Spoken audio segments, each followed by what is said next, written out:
ஆக்கி வச்ச வெங்காலத்து செம்பு அத தொட்டெடுத்து தலையில் வச்சா பொங்குதடி தெம்பு பட்டெடுத்து உடுத்தி வந்த பாண்டியரு தேரு இப்போ கிட்ட வந்து கிளறுதடி என்ன படு ஜோரு கண்ணு கழகா பொண்ணு சிரிச்சா பொண்ணு மனசா தொட்டு பறிச்சா தன்னந்தனியா என்ன ரசிச்சா கண்ணு வளதா விட்டு வெடிச்சா எடுத்து பார்த்து அம்மா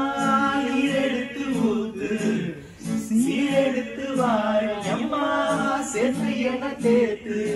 முத்தையம் படிக்கும் முத்திர கவிக்கு நிச்சயம் பதில் சொல்லணும் மகிழ் மாங்குயிலே பூங்குயிலே சேதி ஒன்று கேளு வண்ண மாலையிட தேடி வரும் நாடு என்ற நாடு